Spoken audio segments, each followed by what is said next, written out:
احادیث اور سنت جیسے دھڑ جسم بھی ضروری ہے. بغیر جسم کے تو روح ہم غبارے میں نہیں بند کر سکتے. جسم جب مزمحل ہو جائے گا روح اس کو الوداع کہہ دے گی. جسم کے بعض حصے ہیں جب وہ کام چھوڑ دے روح نہیں رہتی ہے. جیسے سر کٹ گیا دل فیل ہو گیا تو کچھ بھی نہیں ہوگا.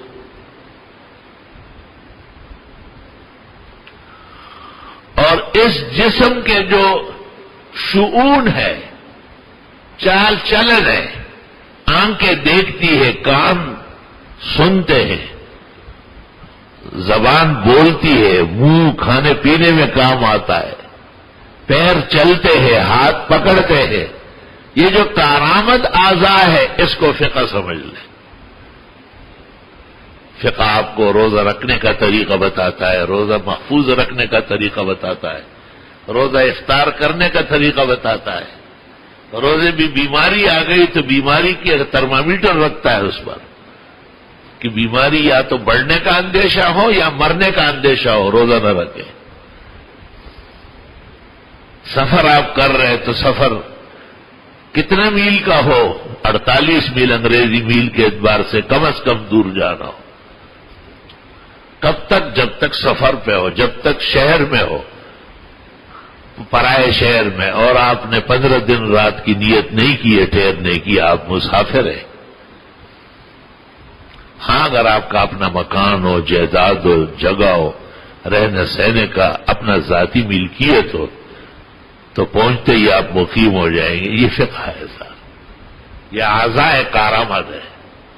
اب آنکھوں نے دیکھنا شروع کیا اور کانوں نے سننا شروع کیا اور زبان نے بولنا شروع کیا اور دماغ نے سوچنا شروع کر دیا اور دل کار فرما ہے. یہ فقہ ہے. فقہ کو عملی تسلط حاصل ہے.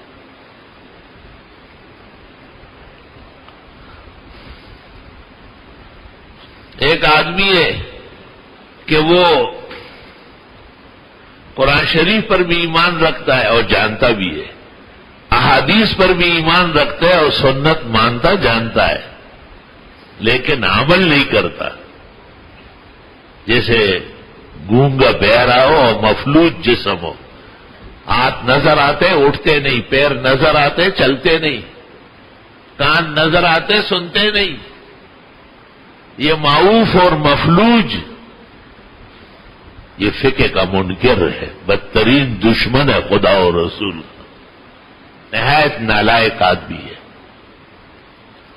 دولت ہے اور خرچ کرنا نہیں جانتا.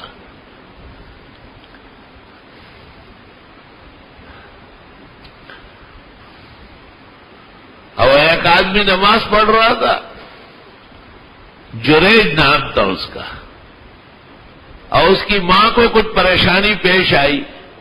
اس نے کہا یا جریج بھائی بیٹے جریج کہاں ہو؟ الہی امی و صلاۃ خدا ہے میں نماز پڑھ رہا ہوں اور امی پکار رہی اور تو کھڑا ہے آواز نہیں دیتا. اللہم لا تمتہ حتی ترہ وجوہ المومسات. یا رب اس بدتمیز بیٹے کو مرنے سے پہلے کسی بدنام عورت سے متہم کرے. جریج جس کو ماں نے بد دعا دی کہ تو یہاں نمازیں پڑھتا ہے مجھے آواز نہیں دیتا تو مرنے سے پہلے گندی عورت کے ساتھ بدنام ہو جا. خوب غصناک ماں تھی ہوئے کیا کہہ دیا اس. چنانچہ وہ بڑے عبادت و زہد کے ساتھ جنگلوں میں لگا ہوا تھا. کوئی چرواہن کئی بدکاری کر گئی اور بچہ پیدا ہوا. جب لوگوں نے محاسبہ کیا تو اس غریب کا نام لیا. وہ لوگ آئے اور اس کے ڈانٹ ڈپٹ اس کی جھونپڑی گرائی اور تو یہاں بیٹھ کے یہ کام کرتا ہے. اس نے پوچھا کیا کیا ہے؟ کہا یہ عورت آپ سے حاملہ ہوئی اور بچے دے دیا. آپ نے کہا یہ کیسا ہو سکتا؟ میں تو نہیں جانتا ہوں اس کو. آپ نے کہا اگر یہی بچہ جو عورت کی گود میں ہے یہ بول لے مان لو. انہوں نے کہا بالکل. کہا یا بابوس ممن انتا. اس بچے سے پوچھا کس کے بچے ہو؟ اس نے کہا انا ابن رائے فلاں، میں فلاں جنگل کے چرواہے کا بیٹا ہوں. لوگوں نے کہا ظالم کے پتروں، چھوٹا ننھا جو ہے نا، جو کل پرسوں ہوا ہے وہ بول پڑ رہا ہے. کل 11 بچے ہیں جو گود میں اور پنگوڑے میں بولے ہیں. عیسیٰ علیہ السلام سے شروع ہوئے. جلال الدین سیوطی نے اس پر رسالہ لکھا ہے، قد تکلم فی المہد 11، 11 بچے ہیں جنہوں نے وقت سے پہلے ننھے منڈے کی حالت میں معجزتاً کرامتاً، ان میں ایک یہ بچہ بھی ہے.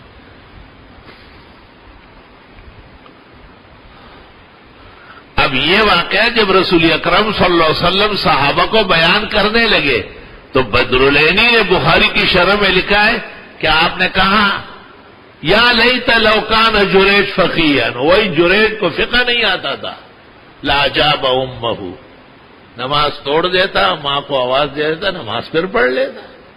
نماز جب قضا ہو پھر ادا ہو، نگاہ جب قضا ہو کب ادا ہو. فقہی مسئلہ پیدا ہو گیا کہ کن کن صورتوں میں نماز توڑ سکتے. فقہا کہتے 10 درہم سے کم چیز ہو تو نہ توڑے، اور 10 درہم سے زیادہ کا نقصان ہو تو نماز توڑ سکتے. پیغمبر نے بھی کہا جریج ولی تھا، کرامت والا تھا، لیکن فقیہ نہیں تھا. اس لیے علماء کہتے ہیں یہ کنز قدوری، ہدایہ اور شرح وقایہ، ان کے مصنفین کا درجہ اولیاء سے بڑھ کر ہے. اولیاء نے بھی ان کتابوں پر عمل کر کے ولایت پائی ہے. یا لیتا لو کان جریج فقیہا لاجاب امہ. فقہ کی فضیلت بتاتا ہوں کہ فقہ کیا چیز ہے. یہ نافرمان اور یہ سرکش اور یہ ناکارہ لوگ جو فقہ و فقہا کے خلاف بد زبانی کرتے ہیں، ان کی زبانیں چل ہو جائے گی. یہ اللہ کے سامنے سیارو پیش ہو. سب کچھ تھا، وہ بزرگ فقیہ نہیں تھا. اور فقیہ واحد، ایک فقہ کا عالم اشد علی الشیطان من 1000 عابد. شیطان کے مقابلے میں 1000 بزرگ اور صوفیوں سے بڑھ کر طاقتور ہوتا ہے. لیکن فقیہ نہیں پھسلے گا، اللہ اس کو استقامت دے گا. من یرد اللہ بہ خیرا یفقہہ فی الدین، جس کے بارے میں اللہ خیر کا ارادہ کرے اس کو دین کی فقہ دے دیتا ہے. ومن یرد بہ شرا یؤتیہ مالا، جس کے بارے میں شر کا ارادہ کرے اس کو زیادہ زیادہ مال دے دیتا ہے. دماغ خراب ہو جاتا ہے، اچھا بھلا فرعون بن جاتا ہے.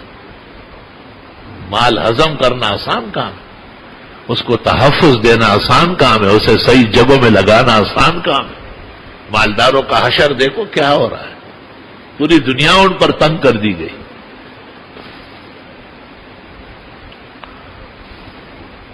ایک واقعہ اور سناتا ہوں. رسول اکرم صلی اللہ علیہ وسلم نے اپنے خاص صحابی معاذ ابن جبل، جو اکثر زمانوں میں حکمران اور گورنر رہے، ان کو کہا معاذ یمن میں بہت سخت ضرورت ہے، آپ کو بھیجنا چاہتا ہوں، لیکن وہاں بہت لکھے پڑے لوگ ہیں اور روزانہ کشالے اور مشاجرے لے کے آئیں گے، فیصلہ کیسے کرو گے؟ کہا اقضی بکتاب اللہ، قرآن شریف کے مطابق فیصلہ کرو. آپ نے کہا ان لم تجد فیہ، اگر قرآن مجید میں صراحتاً موجود نہ ہو، کہا اقضی بسنت رسول اللہ، پیغمبر کی سنت کے مطابق فیصلہ کروں گا. آپ نے کہا ان لم تجد فیہا، اگر ایسی واضح سنت بھی میری موجود نہ ہو، تو اس نے کہا اجتہد برائے، قرآن و سنت کی روشنی میں فقہ اور اجتہاد سے کام لوں گا.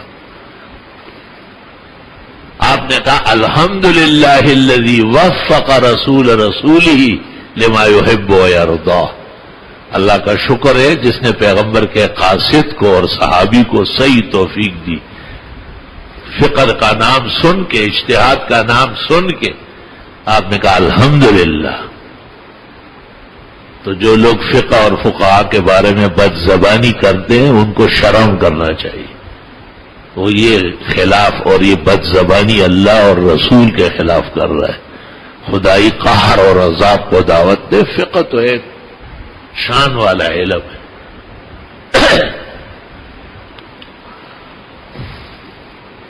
امام اعمش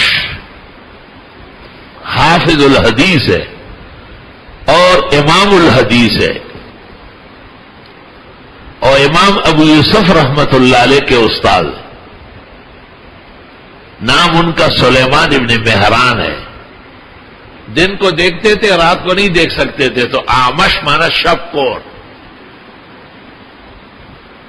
ان سے کسی نے مسئلہ پوچھا، اس نے کہا عجیب سوال ہے، مجھے اس کا جواب نہیں آتا. آج کل ایک نیا مولوی نکلا ہے امام ابو یوسف ابو حنیفہ کا شاگرد، وہ مسئلے بتاتا ہے، چل پوچھ کیا، فما اجابک فاخبرنی بھی، اور جو جواب اس نے دیا مجھے بھی بتانا. وہ چلے گئے، امام ابو یوسف صاحب سے ملاقات کی، ان سے سوال کیا، آپ نے جواب دے دیا کہ یہ جواب.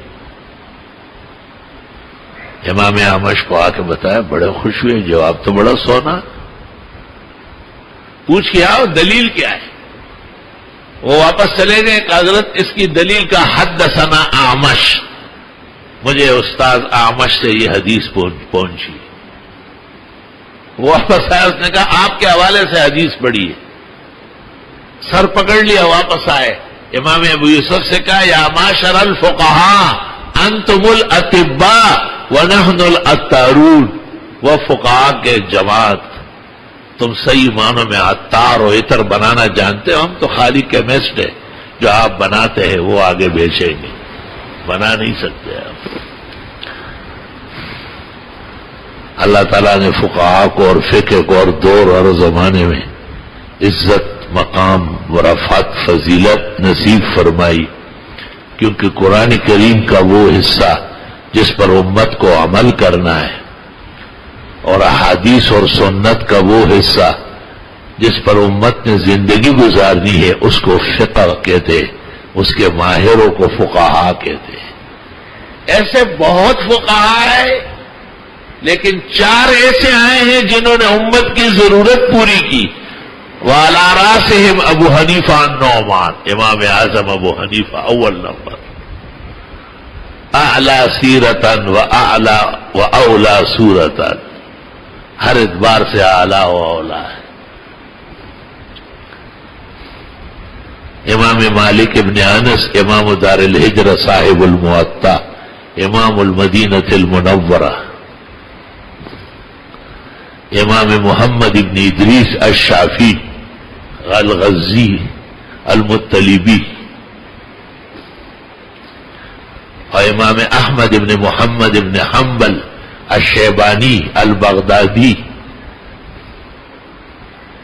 اللہ تعالیٰ نے ان 4 کے ذریعے اسلام کی فقہی ضرورت پوری فرما دی. یہ چاروں مذاہب جو ہے یہ عین قرآن، عین سنت، عین فقہ، اسلامی ضرورت کے حاملین ہے. اللہ نے اپنی تکوین سے، اپنے خزائن رحمت سے، جیسے امتوں پر احسان کر کے نبی اور رسول بھیجے، اس طرح امت پر احسان کر کے جب محمد صلی اللہ علیہ وسلم پر نبوت اور رسالت ہر طرح ختم کر دی گئی، تو آپ کی امت میں فقہاء، علماء، امراء، خلفاء فیکثرون. آپ نے حدیث میں کہا خوب ہوں گے، خوب ہوں گے.